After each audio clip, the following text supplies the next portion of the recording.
Yo mga kachan, for today's video ay magluluto tayo ng munggo. Itong mga kachan, yung ating munggo na lulutuin. Ayan, ayan o. Binabad na natin yan mga kachan sa tubig para yung acid niya ay lumabas. Ganyan lang yung pamamaraan dyan sa munggo para yung mga sayurik ay mabawasan. At ito naman yung ating isasahog mga kachan o. Ayan, magluluto tayo ng chicharong bulaklak. Yun yung ating isasangkap sa ating munggo. Ayun mga kachan.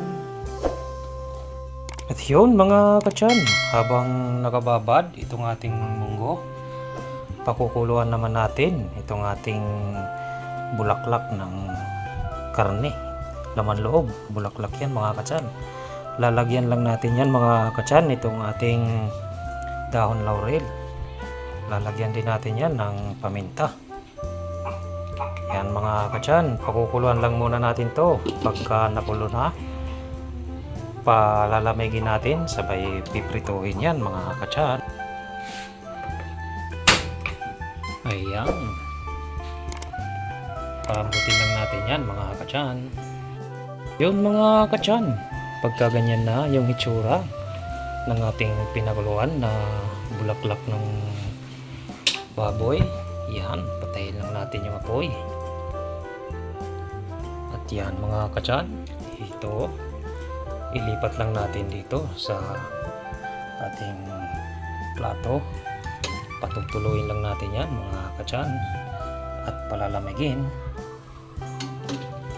Ganyan lang yung proseso natin dito sa ating munggo estilo di kachan. Ayan mga kachan, no?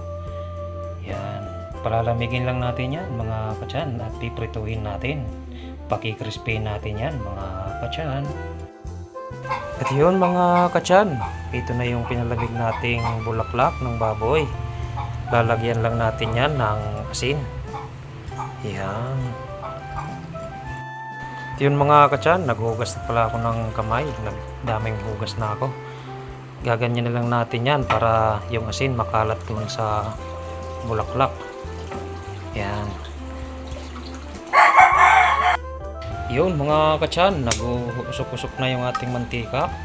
Tamang-tama na yan sa init. Piprituhin na natin itong ating bulaklak ng baboy. Takpan nyo lang yun mga kachan dahil matalsik. Paki-crispy natin yan mga kachan. Ayan o.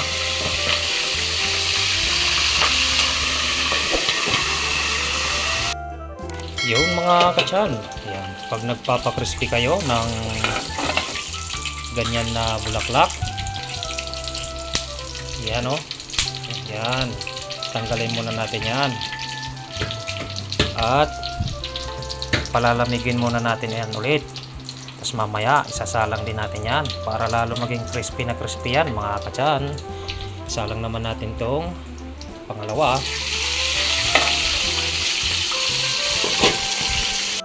Yun mga kachan, ito yung pangunang ano natin, prito.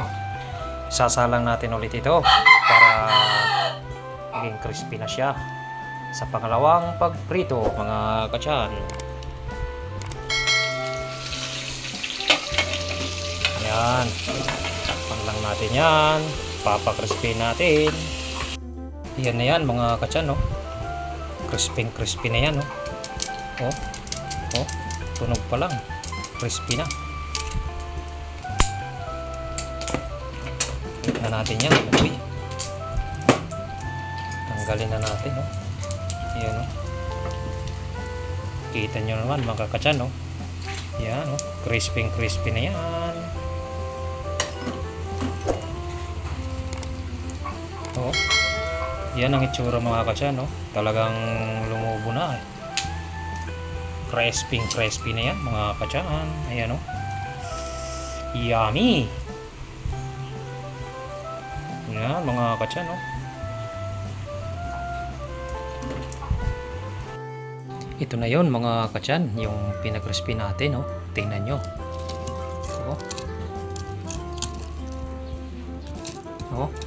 Oh. Tunog pa lang mga kachan. crunchy na siya. Oh. Yan yung ano natin, bulaklak, pinakrispy. Panglagay natin mamaya sa munggo mga katsan. Yan o.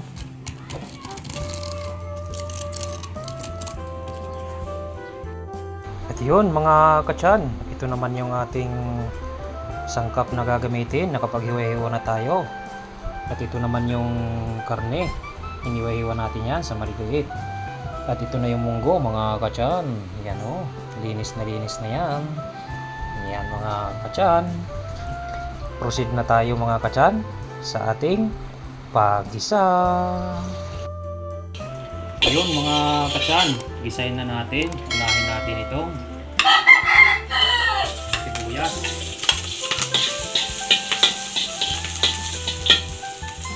Sunod naman natin itong kamatis mga katsan. Ayan. Amoy pa lang ng ating sangkap mga katsan. Talaga naman nakakatakam na mga katsan. Isunod naman natin itong bawang mga katsan.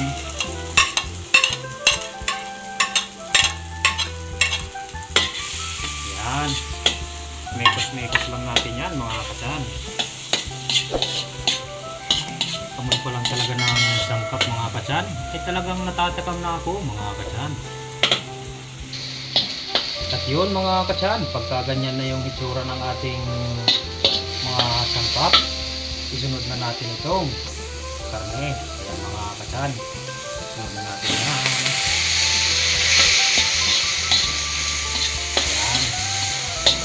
Halo-haloin lang natin yan mga katsan ng ganyan. At lalagyan natin yan mga katsan ng ating suka. Yan. Para sumingaw yung lansa ng karne mga katsan. Yung mga katsan no, amoy pa lang talaga namang nakakatakam na. Pag ito yung inyong hinahingi sa inyong minamahal sa buhay, ay talaga namang ibibigin kayo habang buhay. Yun mga katsan, pag ganyan na yung itsura, nakasingaw na yung lansa ng ating karne, isusunod na natin tong binibin. Ito yung munggo mga katsan. Ayan. Gigisahin natin yung munggo mga katsan. Ito yung estilo ko sa pagluluto ng munggo. Dahil may kanya-kanya naman tayo mga katsan, estilo. Ipapakita ko lang sa inyo kung paano ako magluto. Yan mga katsan, pag hinahin ito sa inyong minamahal sa buhay, ay talaga namang iibigin kayo habang buhay. Siyempre, wag lang ipakain kagaya kay Lina sa Batang Quiapo. Dahil, alam na. At yun mga katsan, pagka ganyan na yung itsura ng ating ginisang munggo, lagyan na natin yan ng tubig. Ayan mga katsan, no?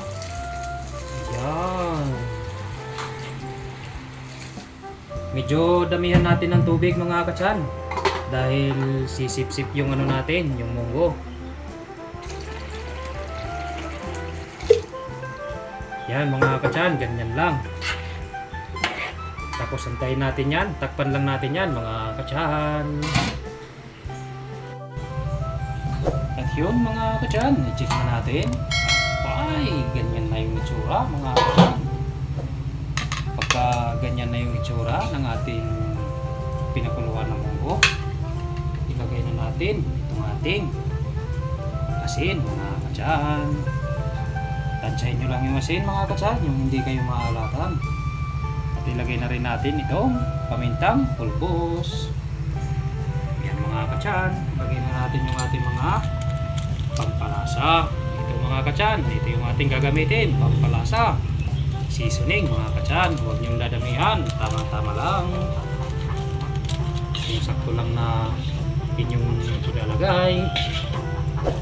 Yan mga katsan, imikos-mikos lang natin yan.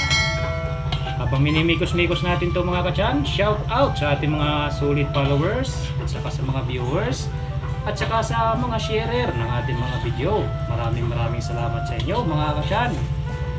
Kung nagugustuhan niyo yung ating mga video mga kachan, sana'y i-share niyo po para marami po tayong bagian ng ating munting kaalaman. Yan mga kachan, ilagay na rin natin itong sili. Huwag na natin yan hiwa-hiwain. Pampabangon lang natin yan mga kachan. Ayan.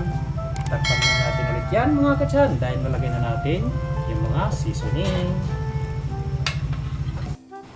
At yun mga kachan, check na natin. Ayan. Luto na yung ating munggo. Ayan mga kachan, pag ganyan na yung mga itsura ng ating munggo mga kachan, lalagay na natin itong alugbate. Yan mga kachan, lalagay natin yan sa munggo natin. Ito yung estilo di kachan natin sa ating pagluluto. At ilalagay na rin natin itong dahon ng ampalaya. Lalagay natin yan mga kachan.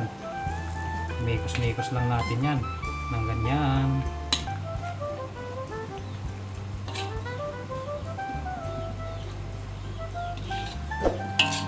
Mikos lang natin yan mga kachan.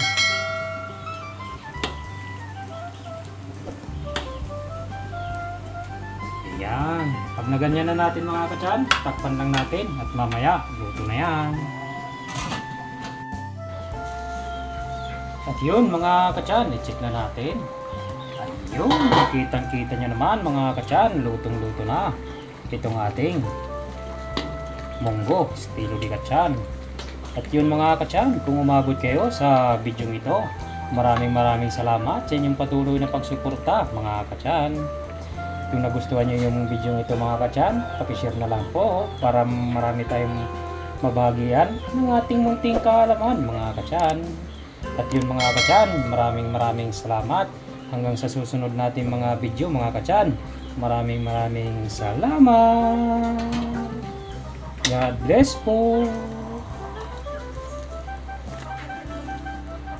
At ito na yon mga kachan, yung ating chicharong bulaklak mga kachan.